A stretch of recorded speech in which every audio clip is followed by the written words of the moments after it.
In today's video, we are going to cover the topic of final drives. We are going to go over what it takes to disassemble and reassemble the unit that typically sits in between the transmission case and the wheel. We have a standard model tractor that we are working on, which is what this tractor is here. Final drive sits in a orientation that's horizontal and then drops down vertical, where the axle hub attaches to the wheel at that point. The utility tractor uses the same style of final drive as the standard, the big difference being that it is rotated 90 degrees. So this pan, which is typically on the bottom of the standard tractor, is now in a vertical position, lowers the overall tractor height. But casting, axle shaft, brake unit, bullgear, those pieces should essentially be all the same across those two models. Where there are some differences is in the axle shafts. Depending on the type of wheel used, whether it be a pressed steel rim, spin-out rims, wavy rims, those would on occasion require a different axle. So those different axles all mesh into the same style of bullgear, everything else equivalent. So for our rebuild purposes, you could follow along. For a utility, just remembering that it's going to be in a different orientation when all is said and done. The special or vegetable model tractor also utilized this same style of final drive. It has a taller 34-inch rear rim and tire, so it too has different axles that fit in the final. But for the sake of axle shaft, brake unit, casting, essentially the same. So a lot of what we're going to cover in our rebuild will be equivalent or very similar to these three model of tractors. So with that introduction, let's grab a couple sets of wrenches, see what it takes to disassemble and reassemble a set of these final drives. I will be working with two sets of final drives on our 430 standard project. I did acquire a second set to act as donors for some parts that I may or may not have set up in our original set, but everything should be there to put a good set back together. So let's dig in and see what it takes. Well, now that we've rebuilt the transmission on our John Deere 2-cylinder 430 standard tractor and overhauled the final drives, shouldn't be all that hard, at least in theory. The setup of the final is a fairly simple one, in that there is an axle that splines into our differential. The brake unit is contained inside the housing here, as you saw when we took it apart. That axle travels across the upper part of the casting. There's a gear on the end of the axle that by tooth contact turns a large bull gear in this part of the casting. The bull gear, of course, turns the axle, and then you'll have your flange on the end, various setups of wheels and tires on the outside. Our goal is going to be to pull a couple of these covers off, clean everything up, inspect the bearings. As far as I know, these bearings, I've not been able to find those through John Deere or aftermarket, so oftentimes I've just reused what I've got. And for the most part, they tend to be in pretty good shape in most cases. Important thing is there's a seal in here we want to replace. There is a gasket between this flange and the casting. I believe everything else is set with shims on the inside. There's shims between that cover and the housing. There's a gasket between this cover and the bottom. So just some simple things, hopefully. We'll start by pulling off this cover on the top, see if we can extract our axle, and then of course there'll be a oil seal up on the inside that we'll replace once everything's all cleaned up in there as well. 9/16 wrench. So we want to keep track of any shims that we do come across. Which, that's what we have there. This axle should, theoretically, slide out. And the teeth look good. See, we can't get this cover here off. It should be noted that if I can remove this cover, the whole bull gear is going to want to drop.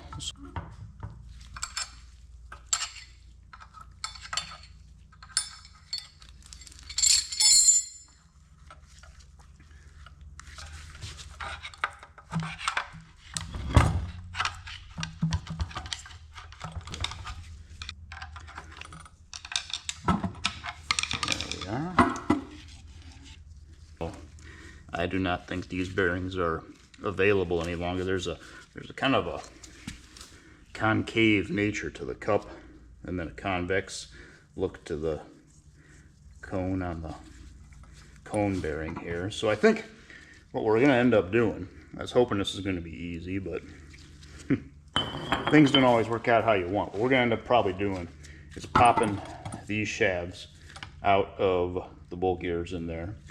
And these were my backup set of final drives that, of course, have been out in the elements a little too long. And I think that's where this bit of corrosion we're seeing is taking its toll on our bearings. But theoretically, the bearings on our original final drives, which are tucked in over here, should be somewhat, hopefully, cleaner than these. So we'll keep digging in, see what cleans up, what doesn't.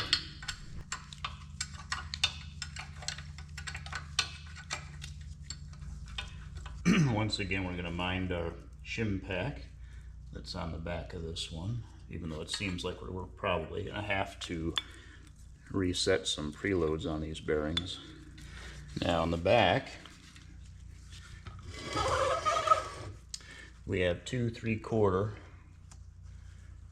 I believe they're bolts, and then the lock that we're going to have to pry up.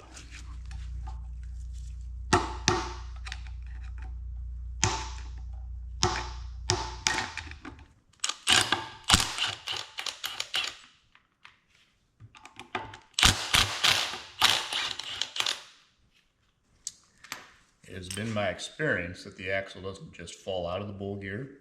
I've had to either push or tap it out with a hammer. And now the next job on our final drive is to separate the axle shaft that's inside our final drive housing from the bull gear that it splines into, basically inside our case here.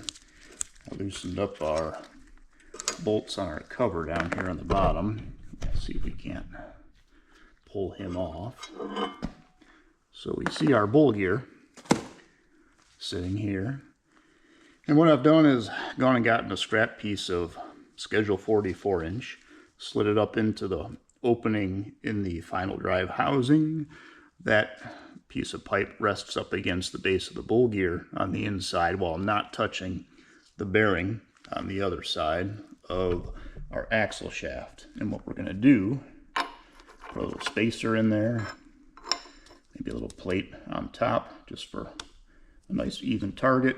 I'm going to take a bit of a condenser over here and see if we can't give that a couple taps and pop that axle shaft out from the bull gear. So let's see what happens.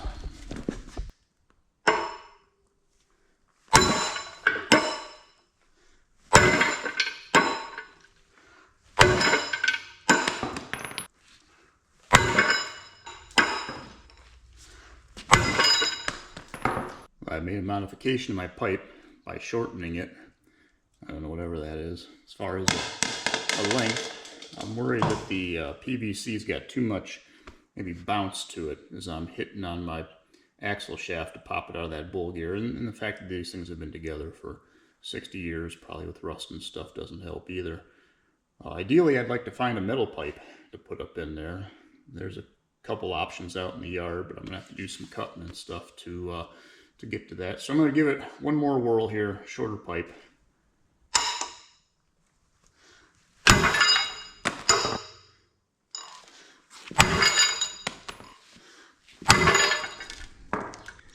Now we're going to try a little heat on our bull gear. It's got the potential to go kind of poorly with all that old oil and such in there, but we'll try and keep the flame to a minimum.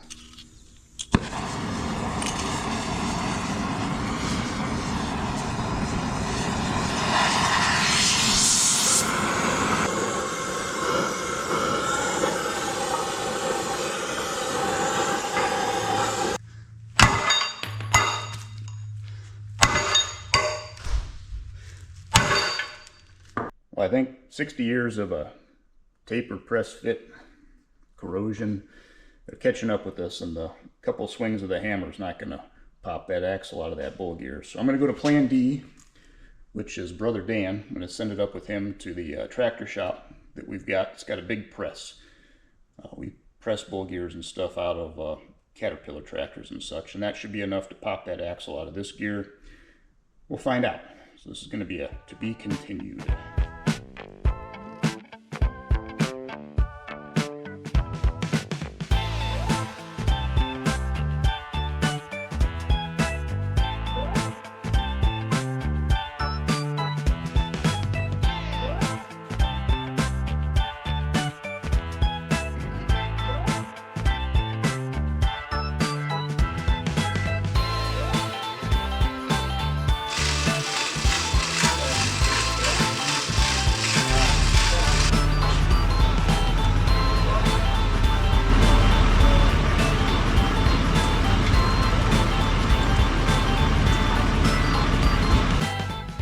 Brother Dan was able to help us out. He was able to pop our axle shafts out of the bull gears. And I've been working on doing some cleanup of some of our final drive components. We still have a bare case over here that we need to pop at least the seal out. Bearing cup, I'm not too concerned about having to get a replacement. These both look pretty clean, but to get the seal out, the cup's got to come out. So here's final housing number 1, free of the seal and bearing cup that were in there. And there's number 2 with the parts we still have to get out. And to do that, we're going to do a flip around and try and punch back from the axle side and knock those out. The first one is a little trial and error, so he looks a little rough, but maybe we can be a little smoother with our second attempt. So where the challenge lies is there's just the tiniest of a lip in there to grab to punch him out. It's dark, you can't see a whole lot, so we'll see if we can fumble through the process a second time. I'm using a bar, it's got a little bit of an angle on it. Let's see if I can drop it down in there and catch a hold of something.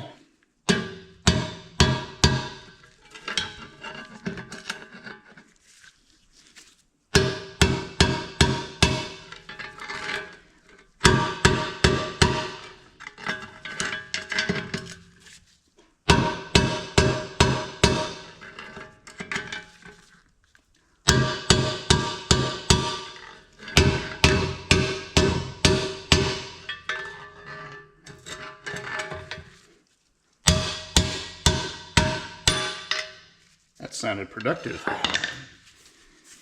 The other thing one can do, if you really wanted to get the bearing cup out first, is you can take a weld a bead of weld on the inside of the cup. Kind of contracts the cup in a little bit, makes it come out a little easier. But there is some thoughts of reusing these, so didn't want to have to get that aggressive. So seal number 2 doesn't look much better than number 1, but out. So we've jumped back over to our original set of final drives, and the job now is to try and pull this hub off the axle. I've set up the porta power with a little bit of a sketchy looking presentation. It's going to put pressure hopefully against my spacer, pushing on the axle, popping the hub out. Normally I'd have a nut on here to catch the hub so it doesn't pop forward, but we cut those off, so I don't have nuts for this particular one. Those threads might be too damaged to accept it, so we've utilized the services of the Bobcat as hopefully an immovable object to stop anything from moving that far forward. Whether or not the final will pop that way, I don't know. It's kind of heavy. Will it even come off?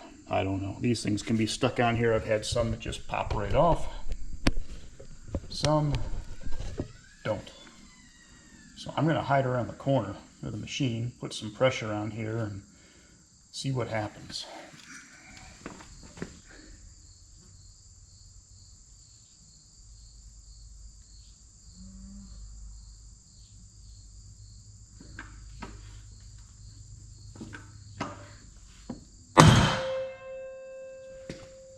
Bingo. Aha. There's one. Now I gotta do it again. Okay, round 2. Have it set up just as we did before. We'll give it a couple.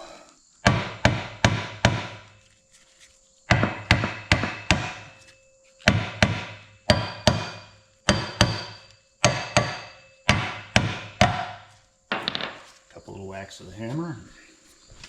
Give her a little pressure.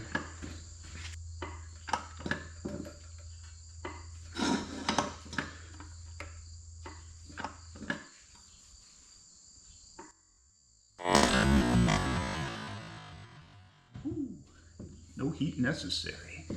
All right, 2 for 2. That is a win. So now we can go ahead and work on pulling our axles out. What we're going to check for is our bearings on the inside. Those bearings are kind of a harder to find bearing. The bearings in the first set of finals I took apart had a little bit of surface rust and such in them. These may have a better coat of oil and maybe more to our liking. So we're going to tear everything apart, see what we got in there. But I'm happy with this today. So after I removed the hubs from the second set of our final drives, I moved ahead and disassembled the entire second set. Same way I did the first set. Didn't record anything. Of course, you didn't need to see it happen twice. On the second set, I was able to separate the axle from the bullgear. And I was able to do that without sending it out. I just used the same technique you saw me try on the first set with my pipe.